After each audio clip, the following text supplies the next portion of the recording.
welcome to our experiment, the 100-Person Project. Simple questions for 100 people. I'm Bill Carell, and this is my investigation. It's actually a research project to gather data from 100 beautiful human beings for the sole purpose to see what actually happens in the interviews.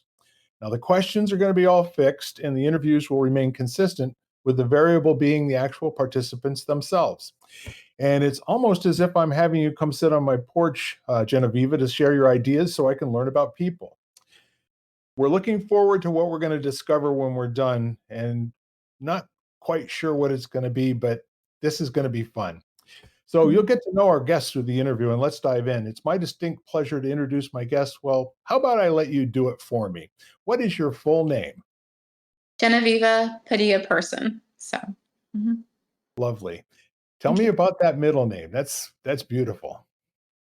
Thank you. So actually, Padilla is because is actually my maiden name. I have to maintain it due to my Native American ancestry.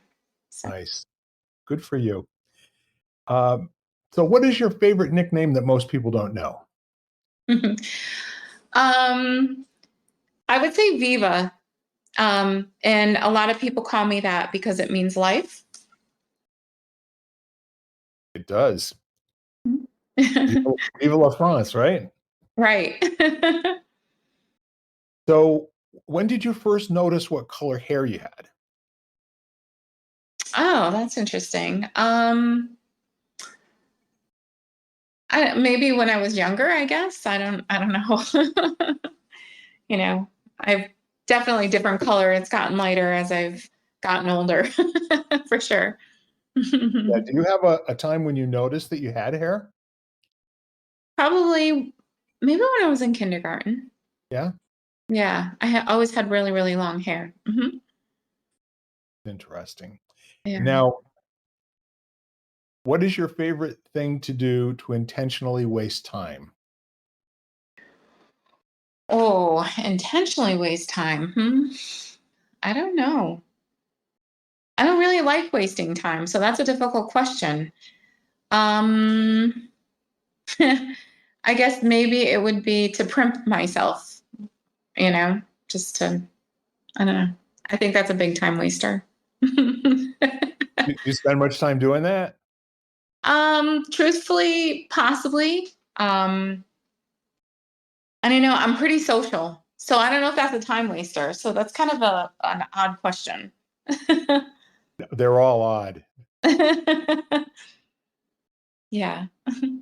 So we'll move on to the next one. What is your favorite movie to watch alone? Guilty pleasures, huh? um, I would say it's a Diane Keaton movie, and oh gosh, Nick. I can see his face, and I can't. It was based in, I want to say, off of Cape Cod or something, or the Hamptons, and Diane Keaton. And it was about this couple, or these two that meet. They're both successful. They're both in denial. They've got a lot of life experience. And you know what? The name of that movie actually eludes me, but for some reason it's so peaceful because maybe that it's where I'm at in life. But I'm sorry, the title is definitely escaping me. I'm feeling pressure. What's unimportant is what the title. What is important is how it makes you feel, and I appreciate you expressing that. Yeah, I think it's just two people who've gone through life and they're successful, but they're jaded in relationships, and then they're coming to the realization that they want a long-term partner in life.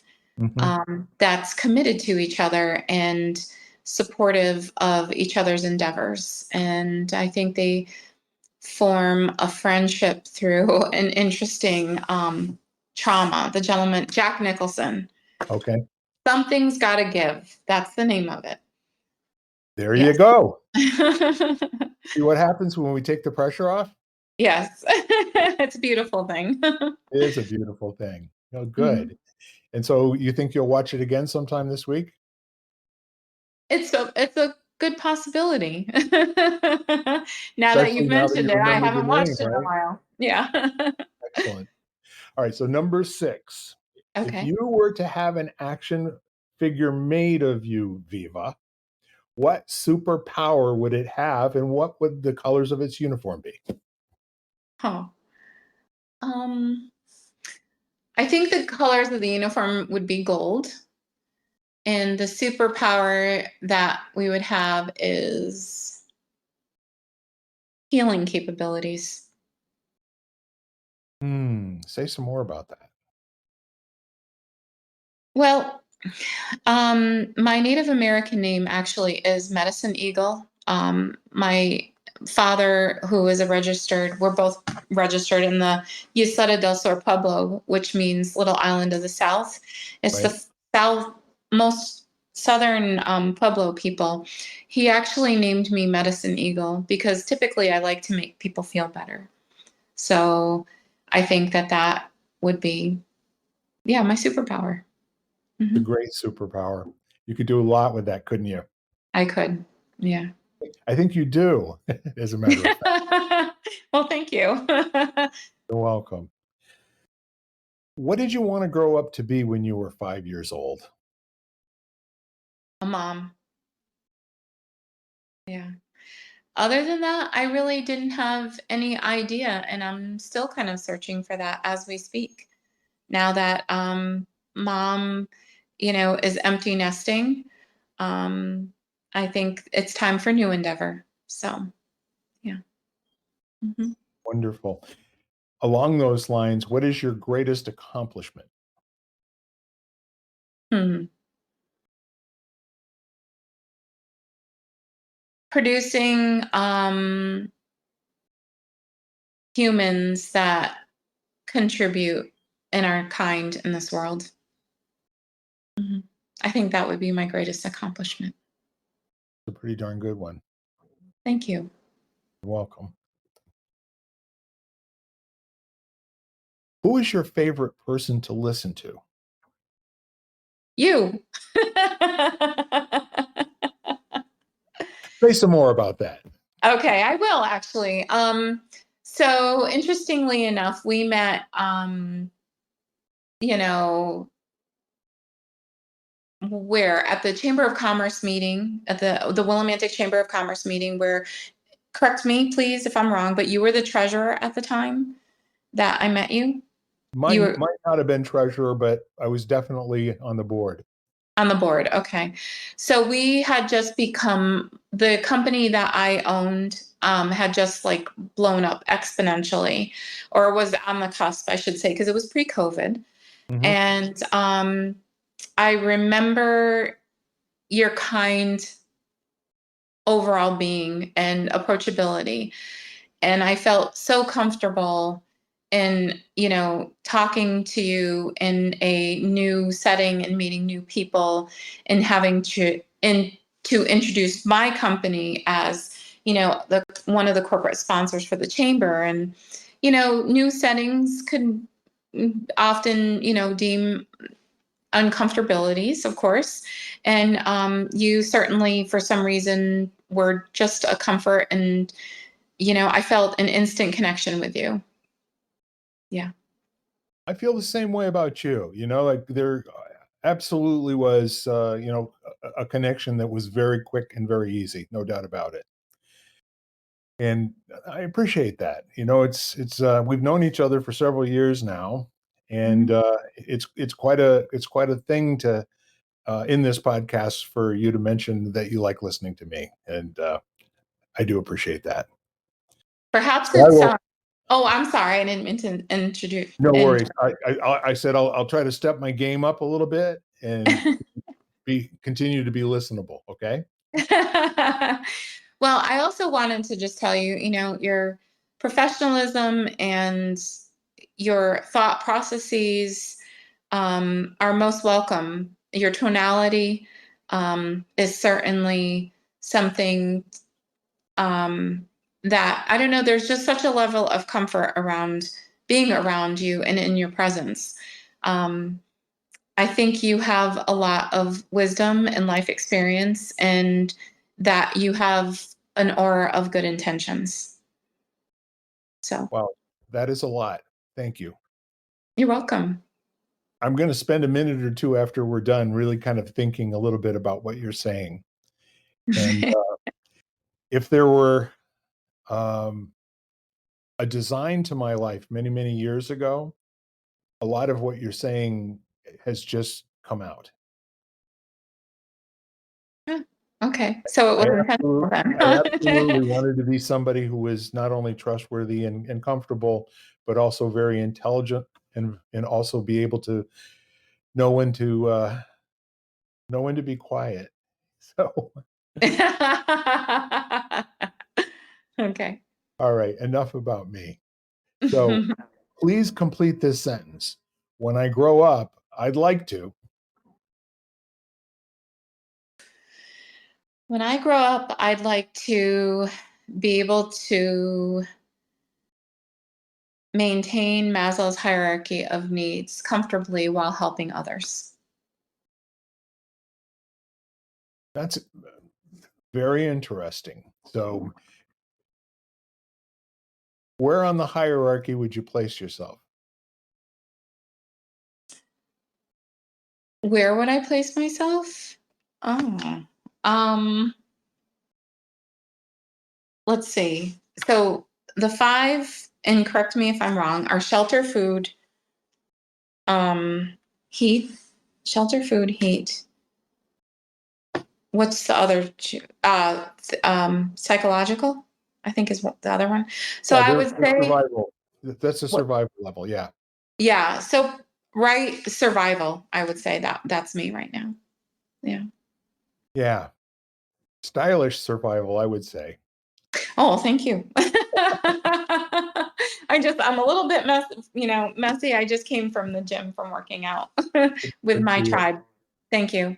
I admire that about you. You do get out there and break a sweat, and that's a good thing. It seems like most times we get together, you've just completed some kind of a workout.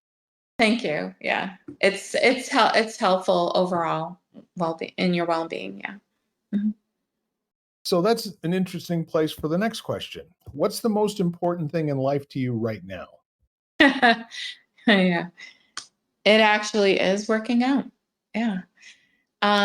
I do that like I look at it like brushing my teeth in the morning. And the reason being, I was in nursing school, and understanding anatomy and physiology of the human body is so important. But it's more than that. It's the endorphin high that you get when once you reach, the aerobic anaerobic stage. And aerobic is of course including oxygen, and anaerobic is lack of oxygen.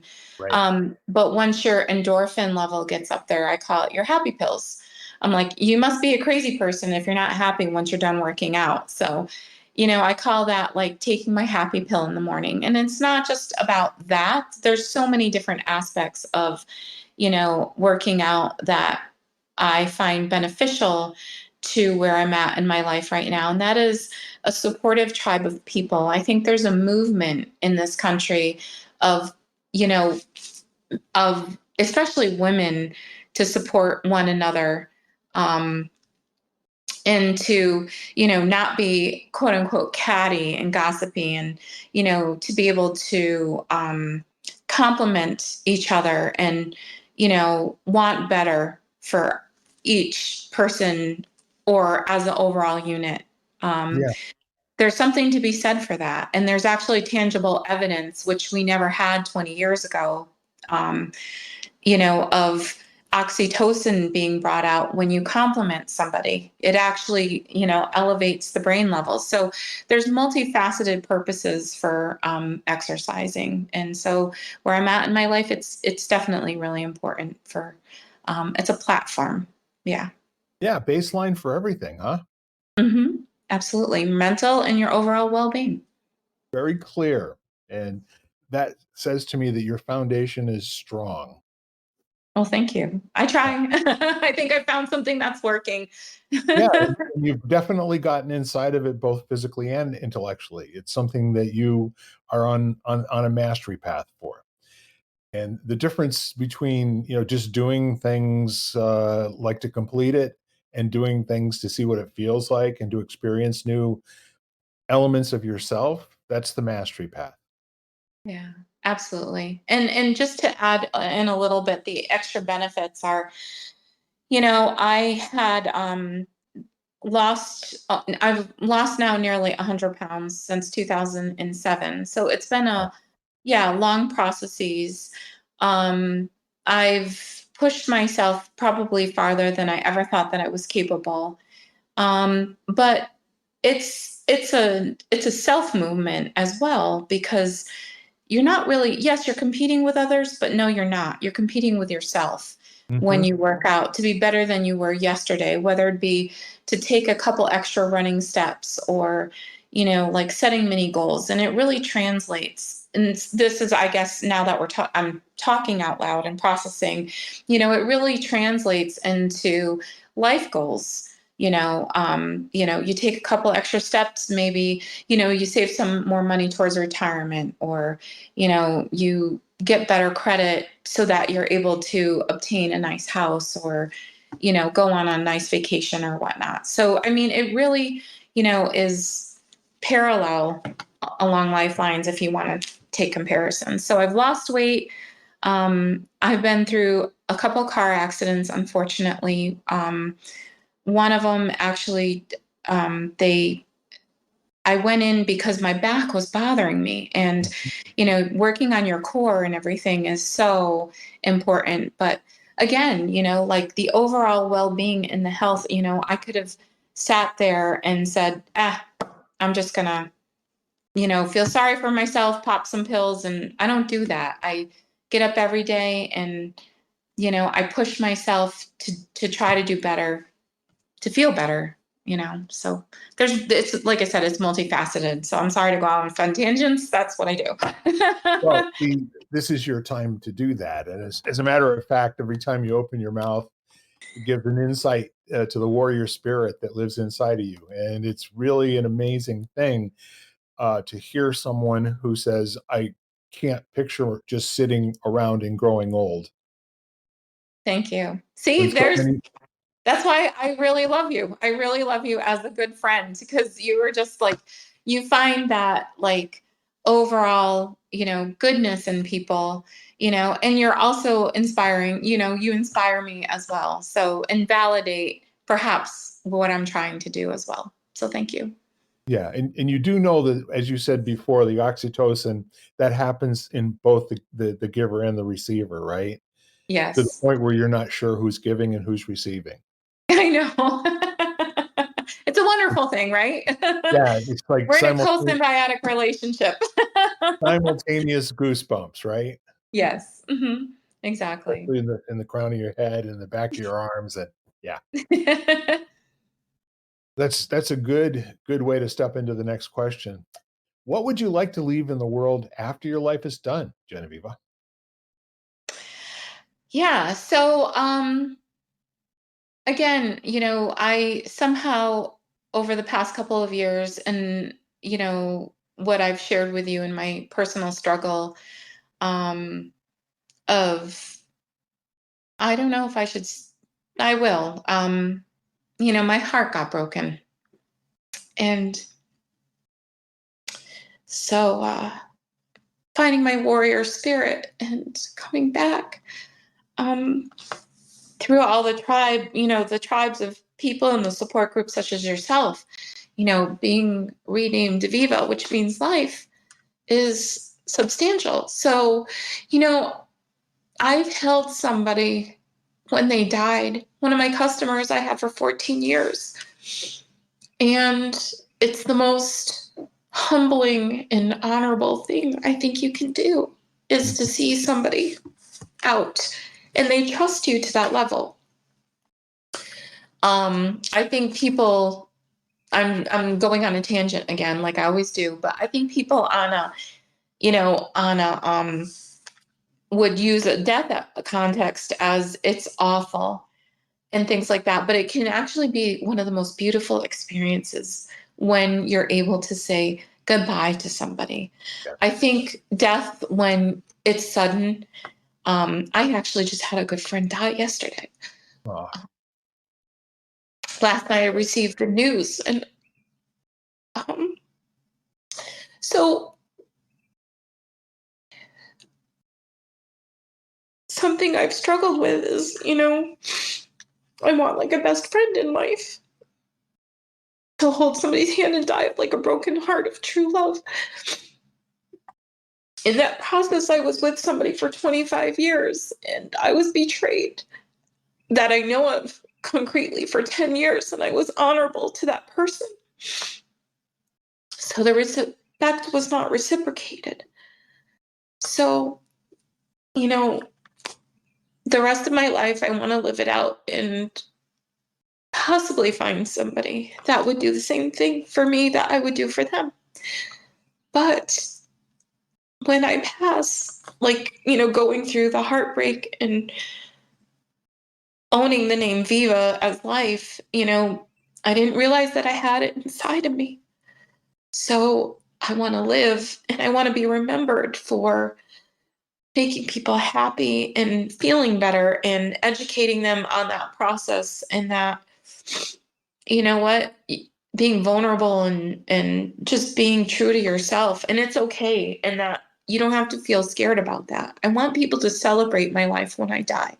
I don't want somebody to be sitting in a church and saying, not that there's anything wrong with it, but I feel like life should be celebrated. I don't think that it has to be a concrete thing. And I want to be perhaps maybe celebrated for bringing joy and love into people's lives. So, yeah. I see that tremendous opportunity when there's that exchange, and it's an exchange of power. It's an energy exchange where the trust is so present that it's invisible, and then there's just a moment, and to experience a lifetime of those moments in whatever you're doing, not a bad way to teach other people.